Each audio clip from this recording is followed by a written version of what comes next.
Cardano Ethereum reaches all-time high of 3,500, now consolidating at around 3,400. Should you sell?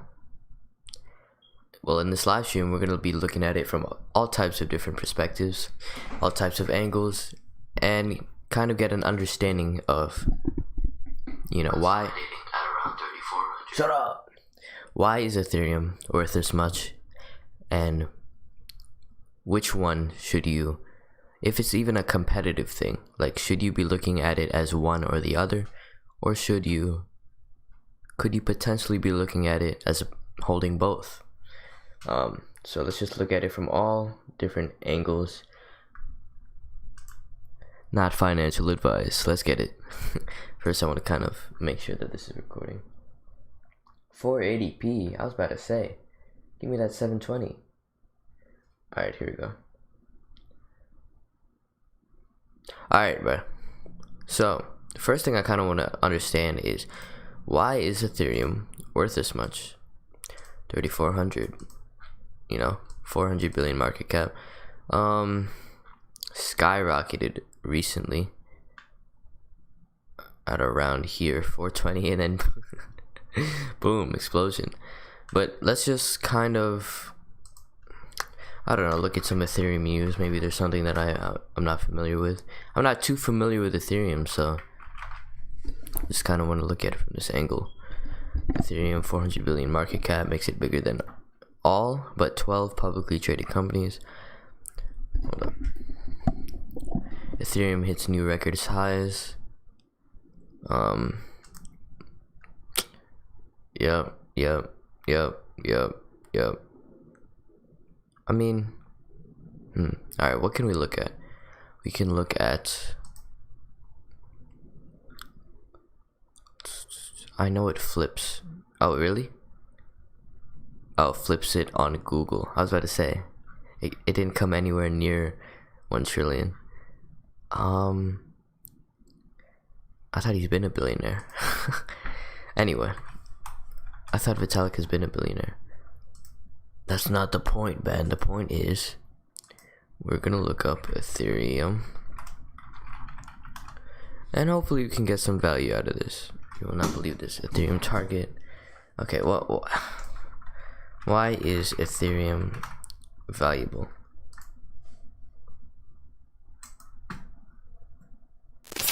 Where is ETH headed?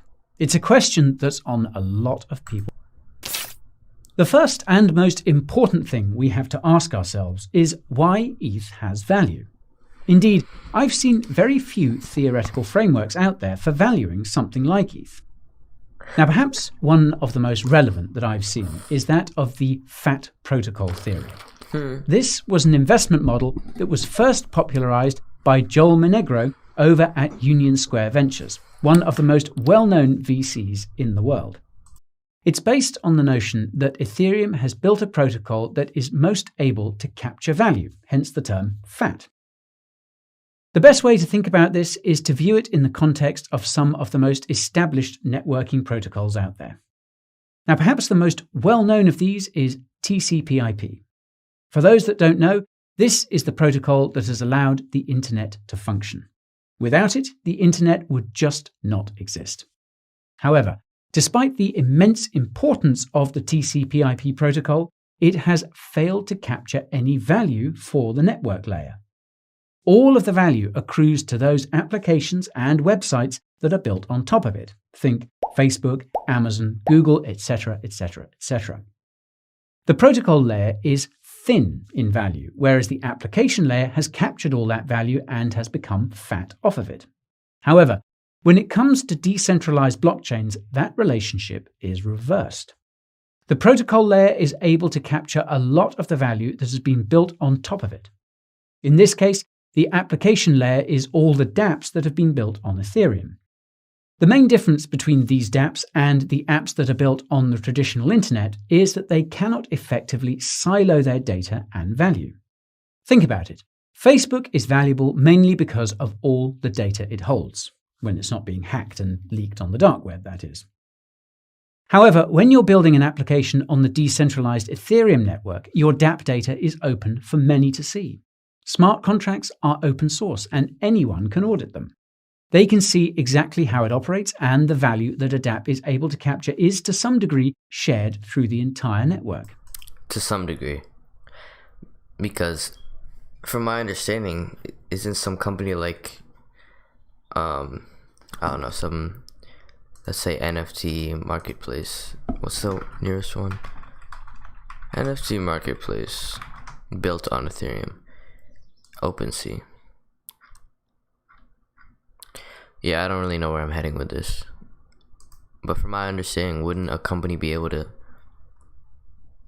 store certain data if it's off the chain? Especially if many of the apps built on Ethereum are off-chain. Essentially, value is able to trickle down from the application layer to the protocol layer. So, how does this apply to the value of ETH? Well, Ether is the fuel that underpins the entire Ethereum network. You need ETH in order to pay for gas to run computations. This means that the demand for ETH is inextricably linked to the amount of use on the Ethereum blockchain. There is no sort of transactional medium on the traditional internet. There are no real monetary mechanisms required to build on top of it. This is another reason why the TCP/IP protocol is thin in value. So, by owning ETH, you effectively own a share in the success of the underlying network. Now, imagine if there was an option to own a share in the Internet Protocol back in 1990 when it was in its infancy. Can you imagine the value that would have accrued if that was the case? This is the way that I currently view ETH and its role in the Ethereum network. A rare fuel that will be needed to power the future Internet of Value. Okay, so you can argue that the more people that come into the Ethereum network, then the more people are willing to buy Ethereum and value Ethereum, because that's the fuel that everyone's using, right? So if we were to assume that Ethereum is the network that the entire world uses, which I don't think it will be, I don't think that's going to be what cryptocurrencies are about, which I'll get into later. If we were to assume that Ethereum became the TCP/IP of the crypto space, and then we would assume that Ethereum dominates in terms of market cap. Now, I'm going to bring in some of my thoughts on why I don't think Ethereum will be the one giant network that everybody uses. Well, the first problem I can think of is just gas fees, right? We already seen it with NFTs. How many mainstream people are using NFTs, right? Are actually able to buy it. They're pretty expensive. And on top of the NFTs, you have the gas fees for every transaction. The average person isn't going to be willing to spend $50 per transaction, right? So we already have that. That's a huge no if you're the average person. Pretty congested network from my understanding. If I wanted to buy this NFT right here, I don't know, a domino punk, I don't know what this is. If I were to buy now, sign in, don't look I don't even remember my password.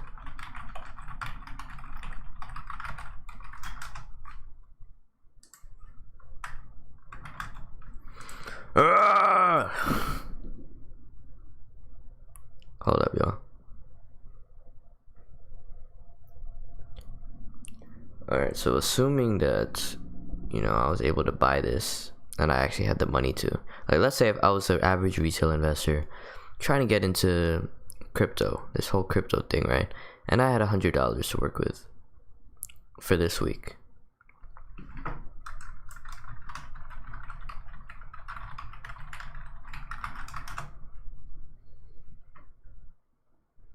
Okay. Blah blah blah blah blah blah blah. Blah blah blah blah blah blah blah. Okay. What would the gas fee be? I wish I could check. Darn it! But yeah, just looking at this, right? What else? What other applications are built on Ethereum? I really don't know. Let me see. Apps built on Ethereum. I should probably know that. 100 plus Ethereum apps you can use right now. Okay, we have MetaMask. That's a wallet. Pretty basic stuff. A mobile browser integrated with BAT and ERC20 tokens. Ethereum name service. Create a personalized and straightforward ETH wallet address. What? 3-box all-in-one sign-in profile and cloud storage. Okay. Civic secure identity and data management. My Ether wallet. My crypto wallet. Self key, which is an identity system. Okay, and then we got the art, the NFT marketplace. Then we have music. Catalogs, a platform to collect, trade, and listen to provably authentic works. Audius, a music streaming and sharing platform that puts the power back into content creators' hands. Nice. And then we got DeFi, lending and borrowing, which is Compound, Oasis, Av, Yearn Finance, Pull Together, a lottery you can't lose, earn prizes every week, Index Coop, Token Sets, Dharma. Alright, so this is pooling and investments. Then we got portfolios. Then we got token exchanges. Okay, yeah, I'm kind of familiar with the token exchanges. DAOs, decentralized autonomous organizations. Flamingo DAO, an NFT-focused DAO that aims to explore emerging investment opportunities for ownable blockchain-based assets. Prediction markets, we got, oh my gosh, there's so much. That's cool. From my understanding, right, how many of this is built off-chain? Tokenized communities. Whale. Whiskey. Oh, so we got tokenized communities. Oh, that's dope. Users commit tokens to enter, and for the fee are met with a tighter vibe and zero demographic-based slant campaigns. Private Discord server for artists. Telegram-based professional network. This is cool. Anyway, okay, we got social networks, censorship resistance, decentralized social network built on Ethereum. Vouch for me. Ethereum. Vouch for me. I already read that. Okay, so I'm looking at all of these. I just kind of want to get an understanding of what kind of progress has Ethereum made versus Cardano, because I hold Cardano, I hold ADA, and I want to look at it from all angles. Let's continue watching the video. So that's a rough overview of the FAT protocol theory. I've linked to the full blog post below should you want more information on it. Now, while the FAT protocol theory is most applicable to the blockchains like Ethereum, there are other pretty established general network valuation models out there. One of the most well-known is perhaps Metcalfe's law. I won't bore you with all the details, but it basically stipulates that the value of a telecommunications network is proportional to the square of the number of connected users of the system. So essentially, the value is an exponential function of the users on the network. Many people have tried to use Metcalfe's law in order to derive some sort of value for the Ethereum network and hence ETH. However, I prefer to use Metcalfe's law in conjunction with the FAT protocol. Namely, both models broadly dictate that the more uses there are, the more valuable it is. Dude, that's kind of like basic shit. That's kind of just what I assumed. Alright, so the more people, obviously the more, right? Let's look at some arguments against Ethereum, right? Because we understand that, yes, Ethereum is the network that everybody uses. It has that network effect. Let's look at some arguments against Ethereum.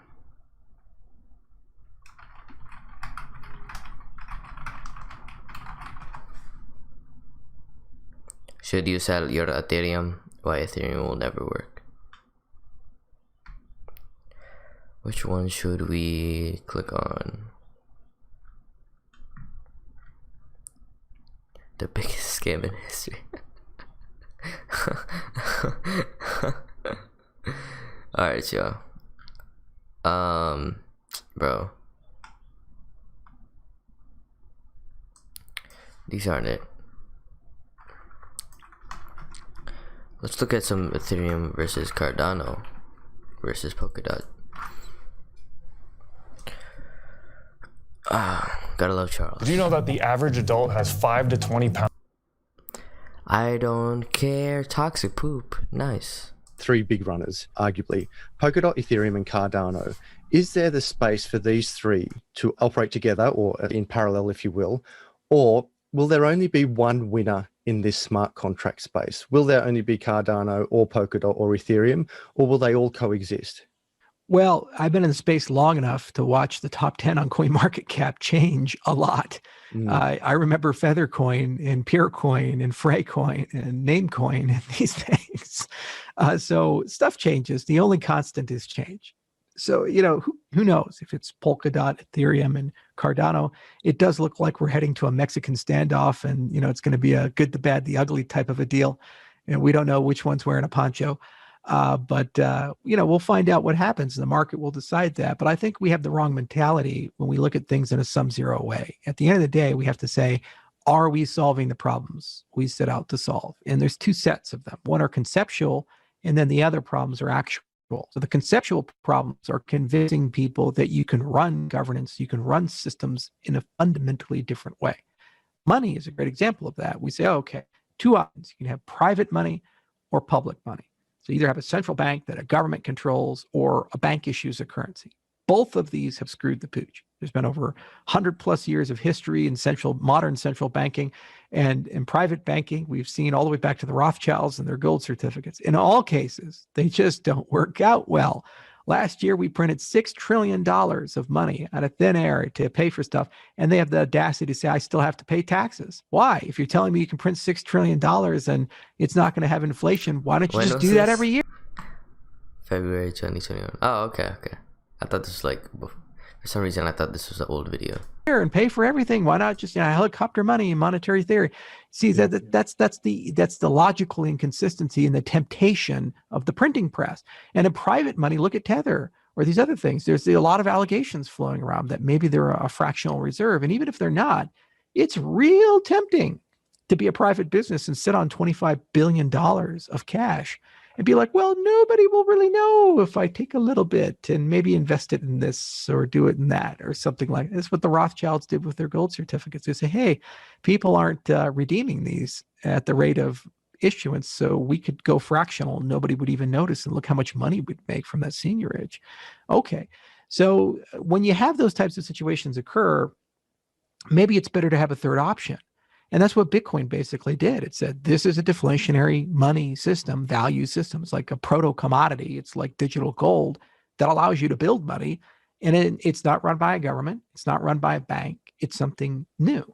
So that's the conceptual side of cryptocurrencies. And there's all kinds of concepts: voting, property rights, identity, okay, making decisions in a transnational way.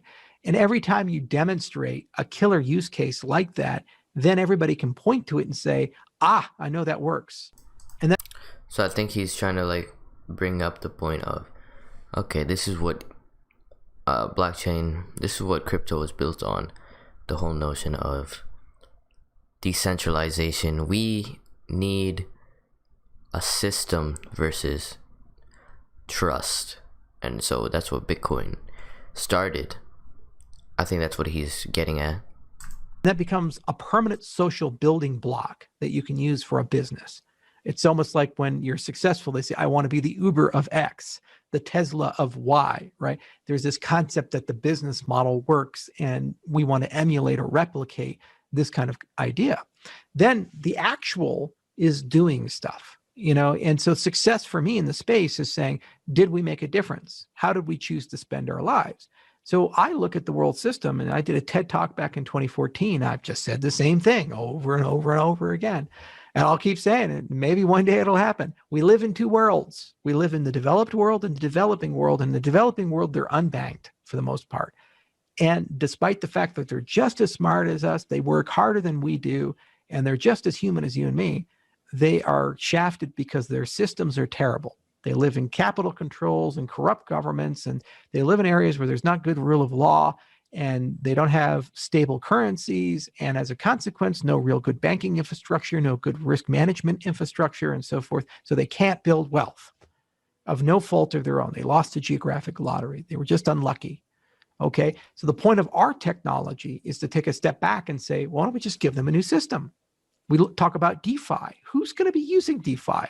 The 25-year-old yield farming kid in New Jersey living in his mom and dad's basement? Or is it going to be the farmer in Ethiopia that's trying to get a fertilizer voucher and can actually, if he gets it, afford to repay you a 15% interest rate? So this is a major argument for what actual blockchain technology can be used. This is the Cardano argument, right? Instead of looking at it like, yes, the more people that come onto the Ethereum network, the more valuable it becomes.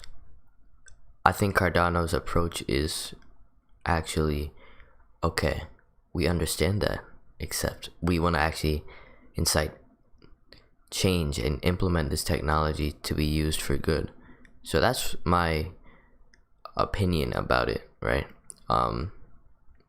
You can look at it, Ethereum, like, oh, we have the network effect,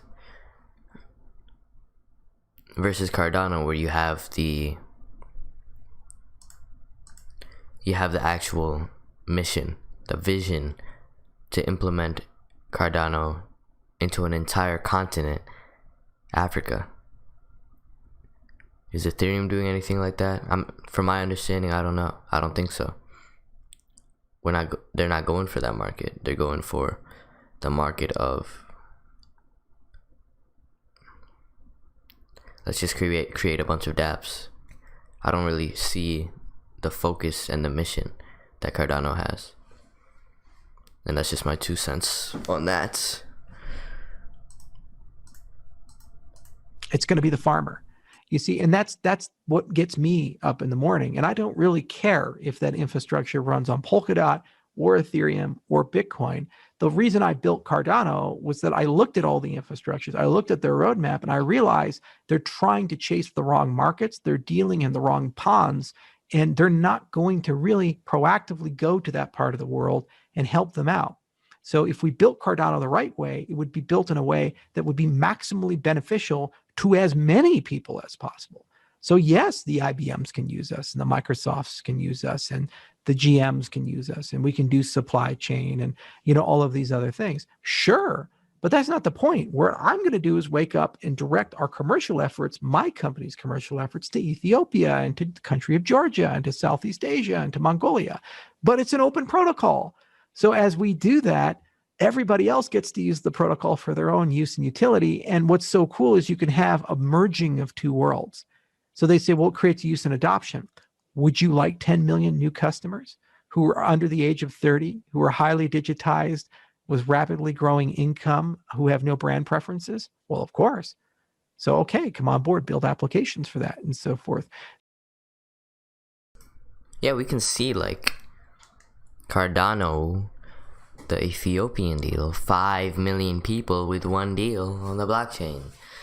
We can see like this is an approach that is working and will continue to work at a rapid pace.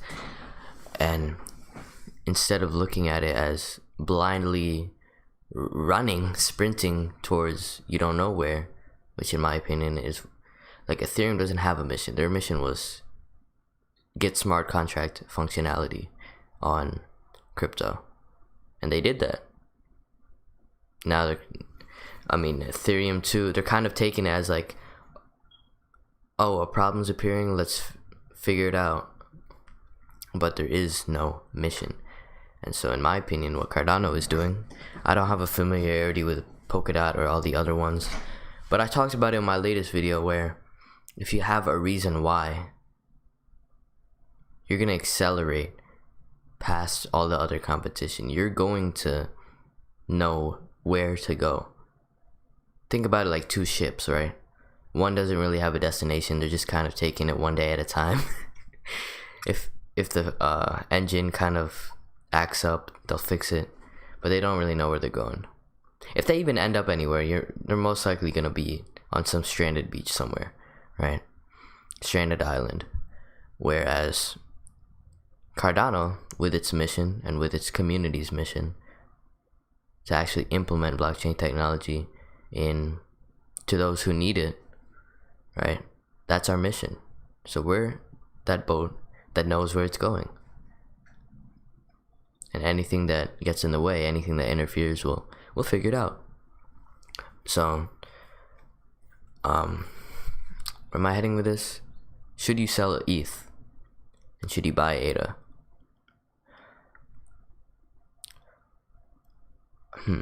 I think there's more questions that needs to be asked before we get to a conclusion, right?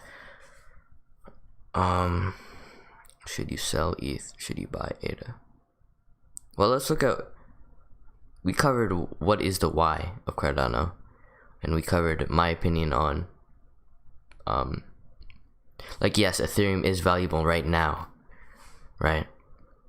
But in the long term, what will happen when Cardano covers a whole continent and actually gets mainstream use for that entire continent?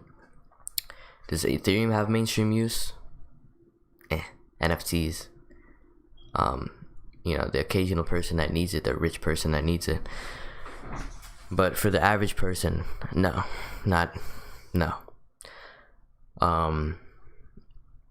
So let's look at some other arguments. There's probably more, like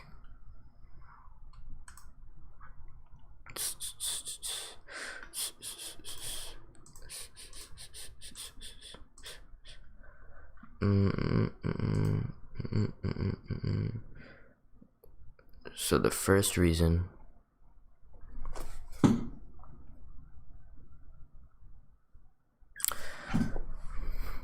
Okay, let's look at coin market cap for Cardano.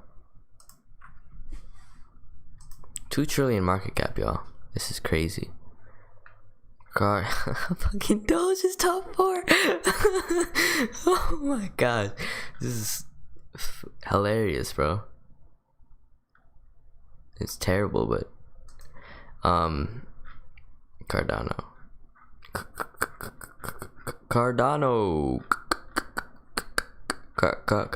Man, I wish I bought in this area, y'all. So, man, there's different angles that I could approach. I mean, we can kind of like get a basic idea from Twitter. Like, what does Twitter have to say about Ethereum?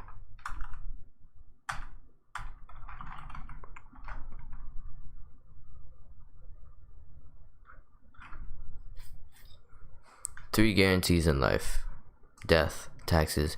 Ethereum 10K.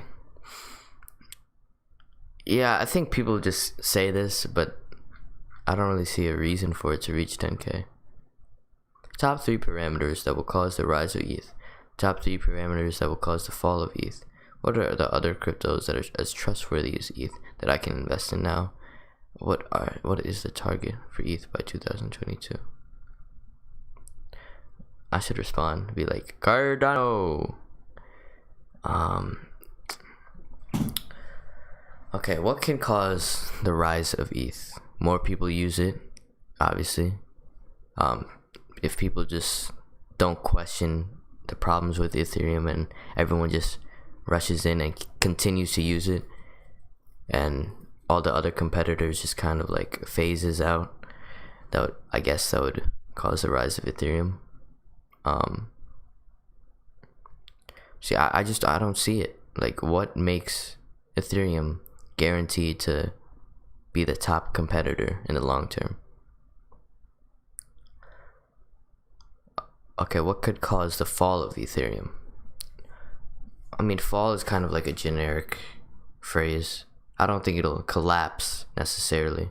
I think it'll reach its maximum, since it doesn't really have the vision to take over the world and stuff like that. Like, there is no leading companies or leading underlying goal. So what could cause the fall of Ethereum? To be honest, Cardano, Polkadot, all these other competitors with just an overall better functioning product, saying, hey, we're doing what Ethereum does, but better. In my opinion, that's not a big enough goal for all the people to leave Ethereum. But I think that will significantly change how we think of smart contract functionality and networks. I can't give you 3, but yeah. What are the other cryptos that are as trustworthy as Ethereum? Well, I can answer that. To answer number 3, Cardano has proven trustworthiness with actual partnership with the Ethiopian government to implement its technology into the education system. Cardano's underlying mission is to give blockchain technology to those who need it, starting with Africa. Okay, I thought that was my limit. And then what is the target for Ethereum by 2022? I really don't understand how you can even how you could really put a number on a price target for Ethereum, especially since, from my understanding, is there an Ethereum mission statement somewhere? Like, it's like the boat that doesn't know where to go, right? Versus Cardano mission statement. Okay. Our vision, our purpose, our values. Okay, let me go on Google. Sorry, DuckDuckGo. Y'all are kind of trash right now. Ethereum mission statement. Do they have a mission statement? Cardano mission statement.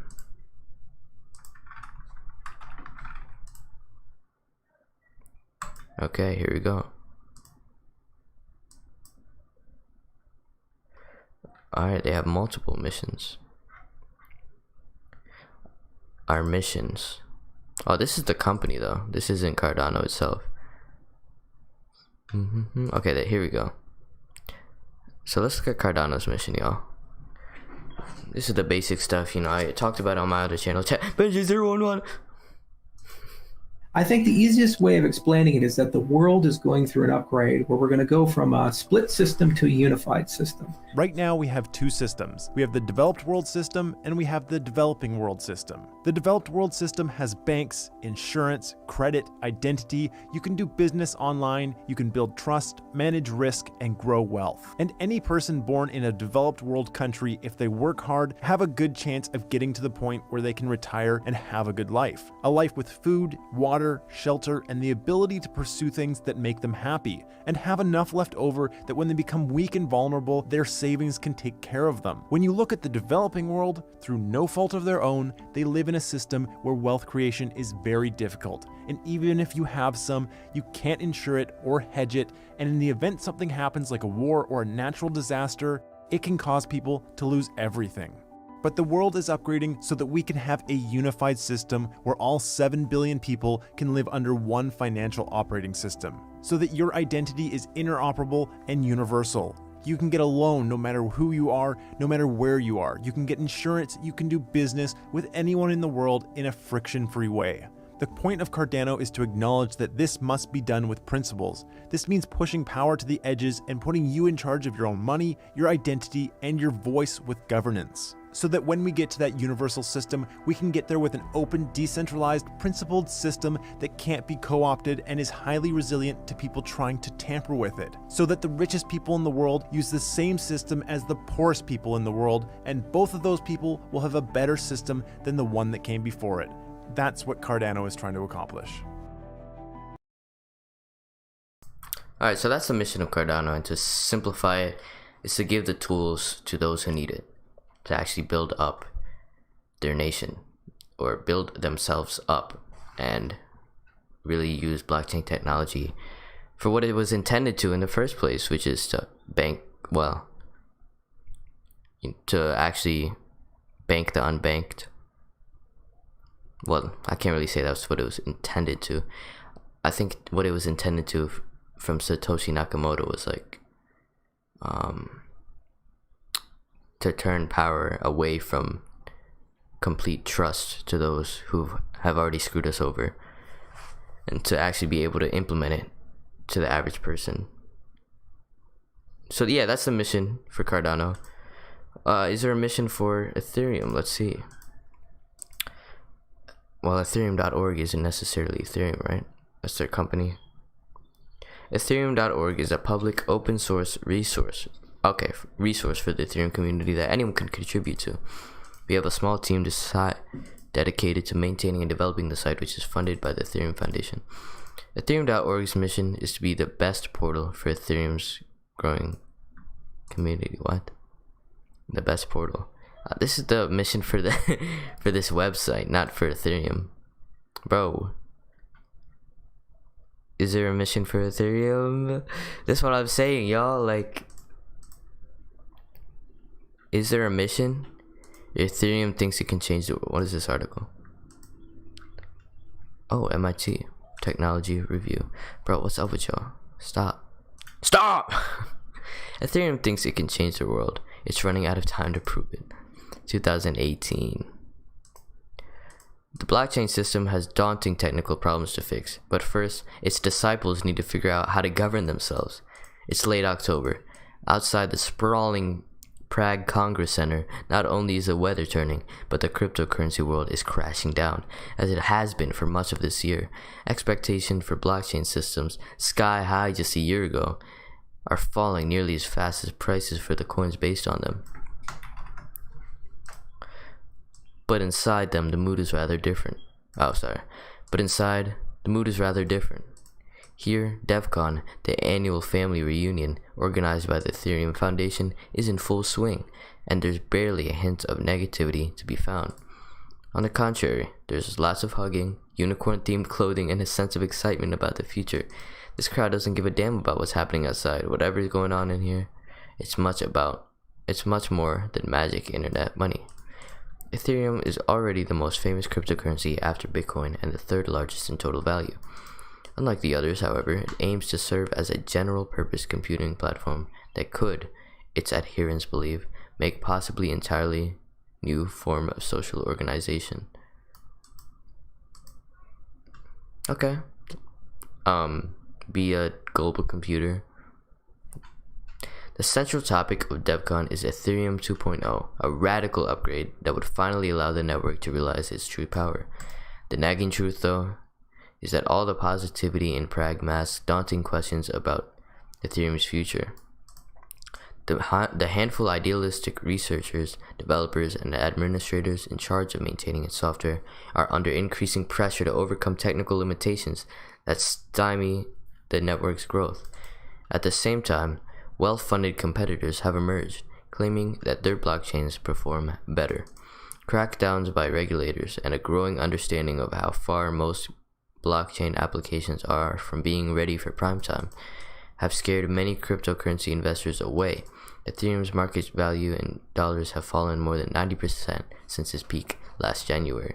That was about 3 years ago, so the reason DevCon feels so upbeat despite these storm clouds is that the people building Ethereum have something bigger in mind. Something world-changing, in fact. Yet to achieve its goal, this ragtag community needs to crack a problem as complicated as any of the toe-curling technical challenges it faces. How to govern itself. It must find a way to organize a scattered global network of contributors and stakeholders without sacrificing decentralization, the principle which any cryptocurrency community strives for, that no one entity or group should be in control. Is this even possible? Other blockchain communities, including Bitcoin, have struggled with infighting and gridlock over the kinds of major software upgrades Ethereum is planning. Whether the community can make Ethereum 2.0 happen isn't just important for crypto speculators and blockchain nerds. It may just go to the very heart of how society is run. I don't really agree, because Ethereum doesn't have that much wingspan yet. The CryptoKitties effect. To understand the hype around Ethereum, you first need to understand the hype around blockchains in general. And that this is a whole article of how, like, the technical problems of Ethereum. I'm not about to read all this because there's a much quicker video explaining this. Like,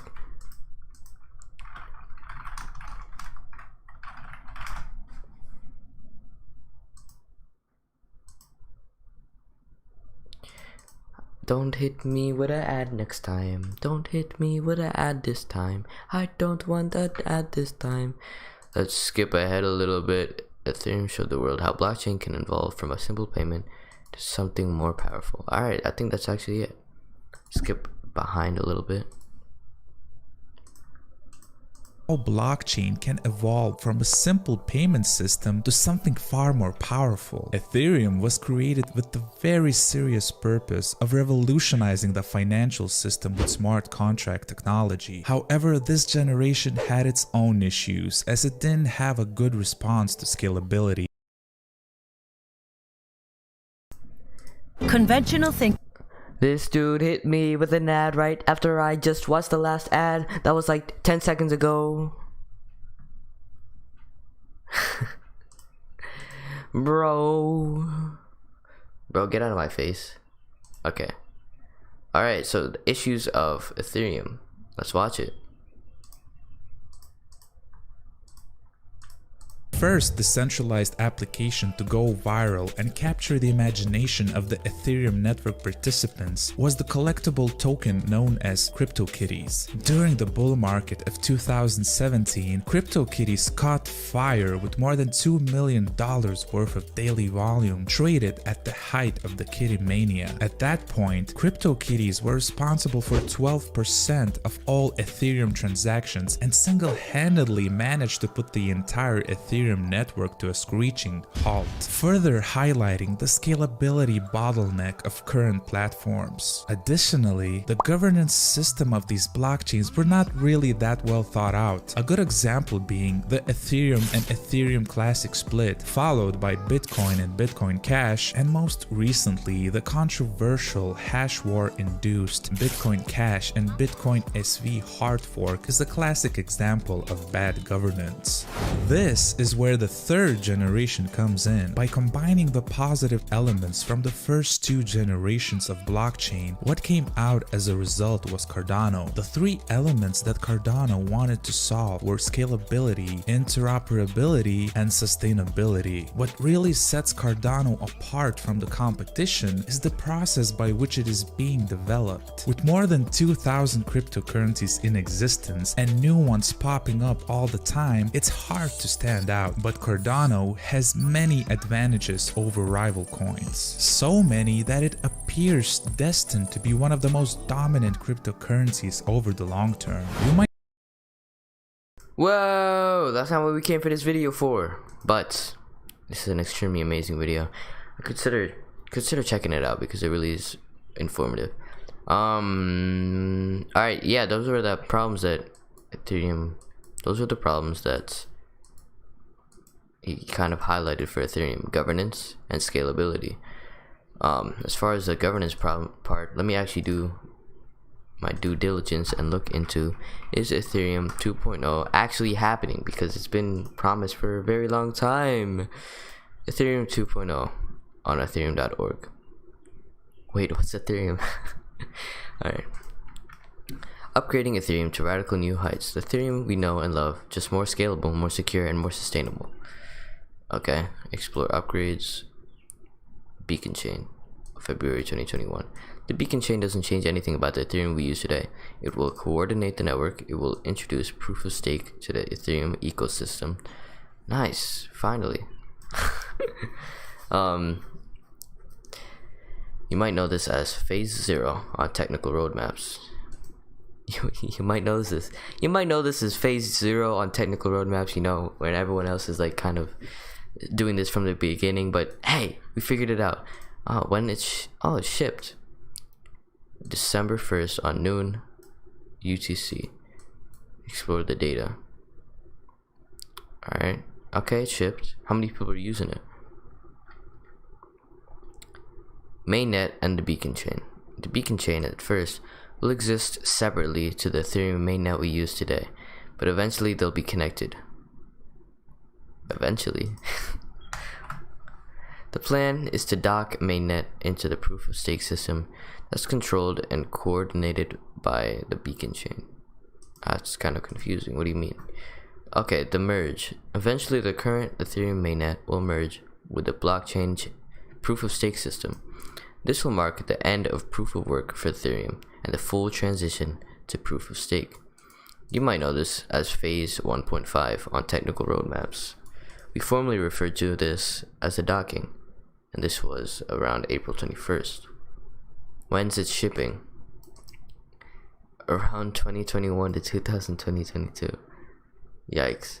This upgrade will follow the arrival of shard chains, but it's a moment where the ETH2 vision becomes fully realized.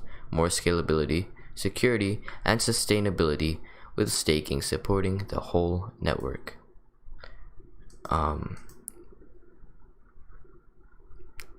After the merge, this will signal the end of proof of work and start the era of a more sustainable, eco-friendly Ethereum.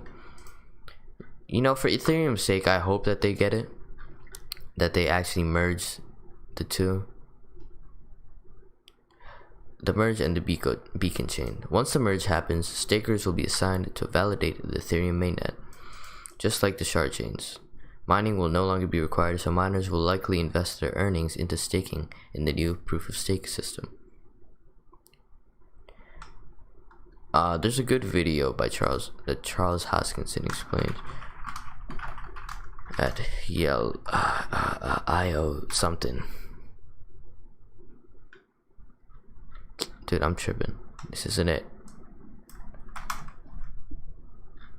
Ba da da da da da da. Da da da da da da da. Darn it, Charles. Oh, I spelled his name wrong.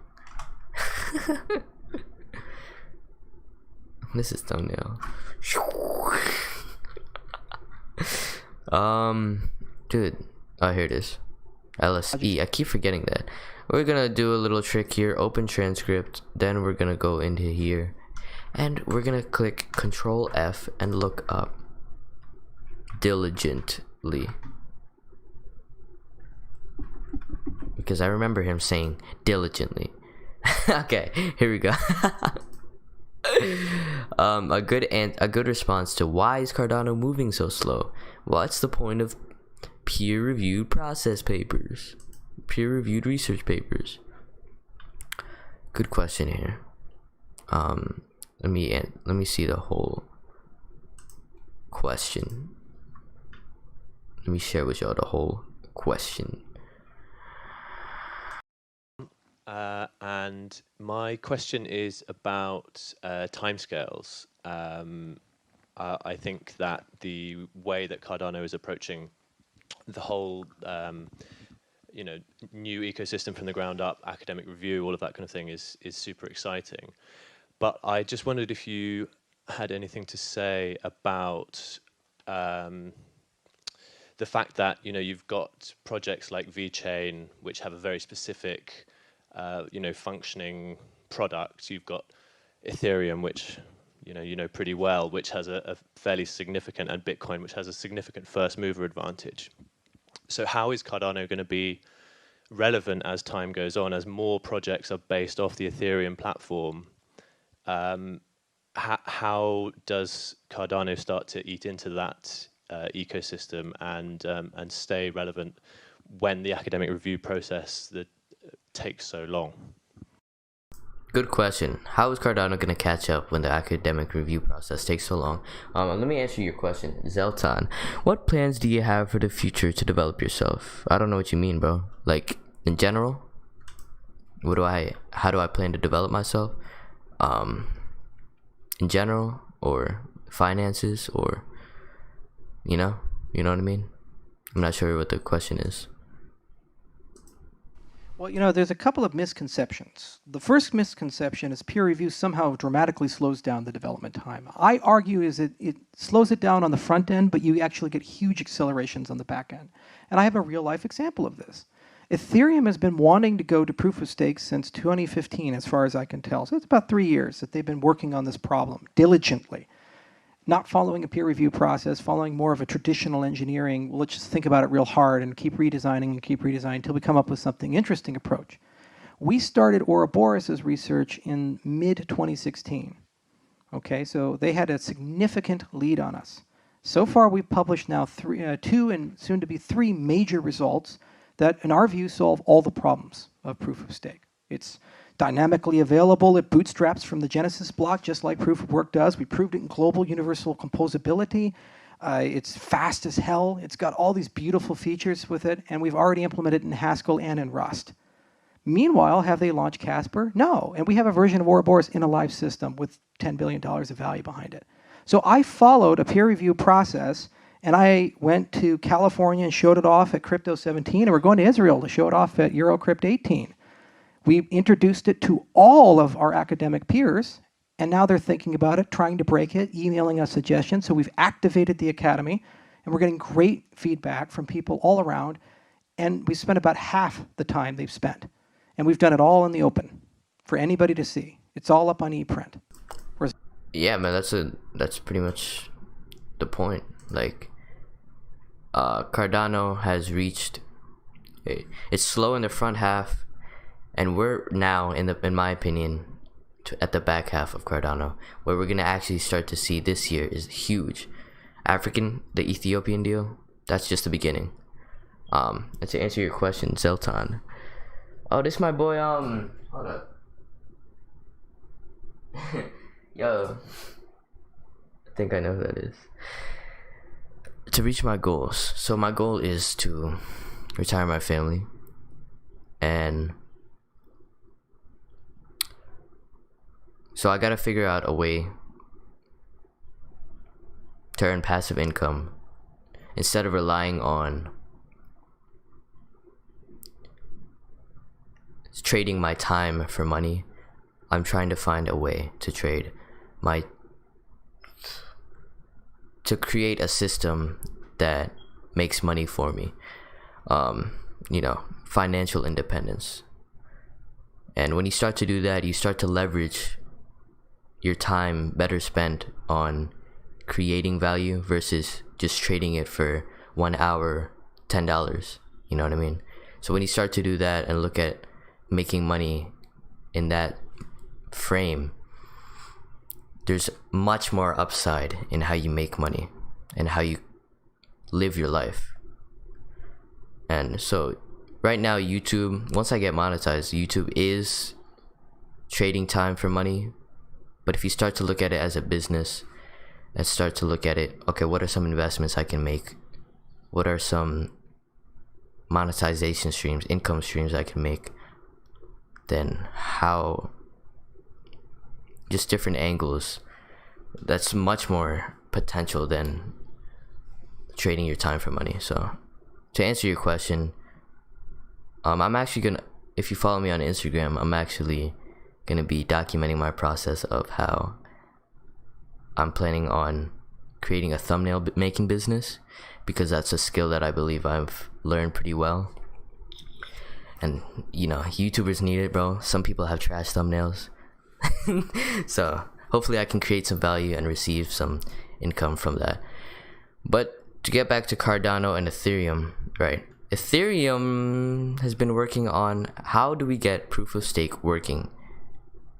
And the big question is, will they merge the mainnet, which is what everything is built on now? Will they be able to merge that from ETH 1.0 to ETH 2.0? Are we going to be able to do that on Ethereum? That's the big question. And they said, I believe they said it was supposed to be this year, but they're also saying that it's supposed to be, it could be next year. So that's a huge, like, you know what I mean? So let's assume that it does happen this year, right? Ethereum 2.0 happens this year.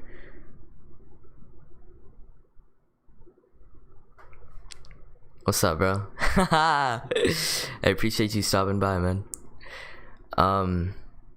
But yeah, Ethereum 2.0, what was that at? Okay, let's assume that Ethereum 2.0 does come around. And I just lost my train of thought. Let's assume the update happens and Cardano already executes like another deal with Africa. And I don't know, I'm not familiar with Polkadot, which is another competitor. So let's assume that happens. What can we see happens from that? I don't know why I'm blanking out right now. It's kind of hot in my room. Okay. Ethereum gets the update. Cardano. I think people are going to start moving away from Ethereum. I don't think it's going to be a massive shift like for example, if we were to go back to Coin Market Cap. I don't think that Ethereum is going to be completely wiped out and then go from 400 billion to 200 billion or something. I just think it'll remain stagnant if people start realizing, oh, they're not executing right. They don't really have great leadership or good governance. And they start looking at competitors like Cardano, who has a mission to change the world and implement. Think about it like if how Steve Jobs had a vision to put supercomputers in everybody's hands. iPhone, right?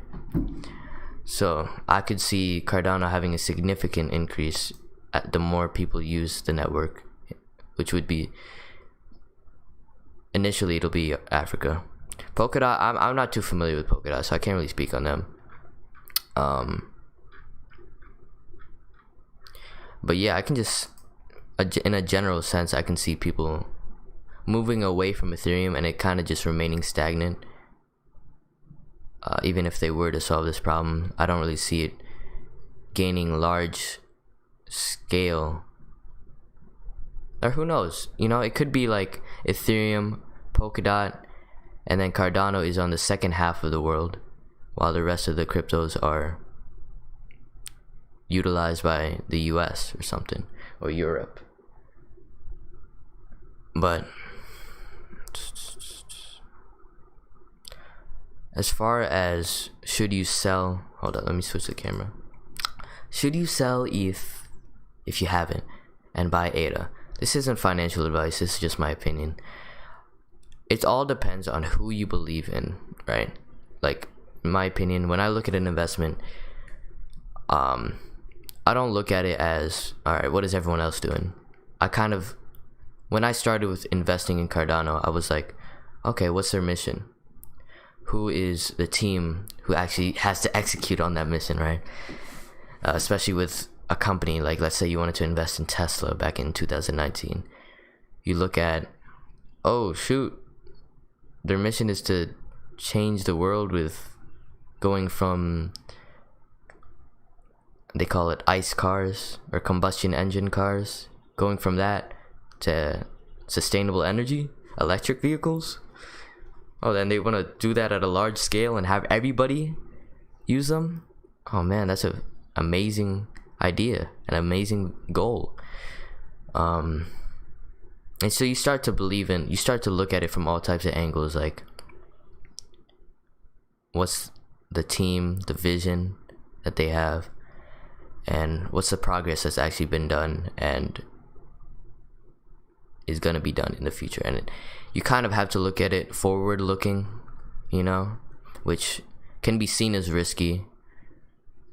But when you build your wealth, you got to be looking at it. You can't be scared if you want to build wealth. So to answer I don't even know what the question was. So to bring it back, should you sell Ethereum and buy ADA? Should you sell Ethereum? I don't see a reason to completely sell it. Like, I don't think it'll be completely destroyed in 5 years. It all depends on what your timeline is, your time horizon for your investments, and whether or not you believe in the network. Now, should you buy ADA? I'm a little bit biased because I have some ADA in my bags, but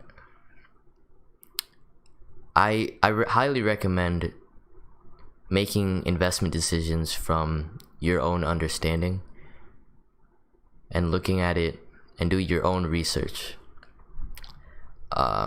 In my opinion, ADA is undervalued, and in my opinion, Ethereum, it's not something that I would personally invest in. With that being said, I've been going for an hour. That's tough. Is my camera finna die, bro? I hope not. 30%. Oh no. Yeah. But yeah, just strong.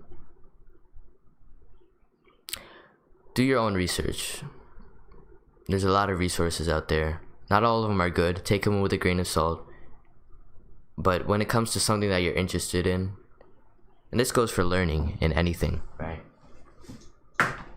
Learning is so valuable, bro. It sucks that school taught us like learning sucks and they just shove information down your throat.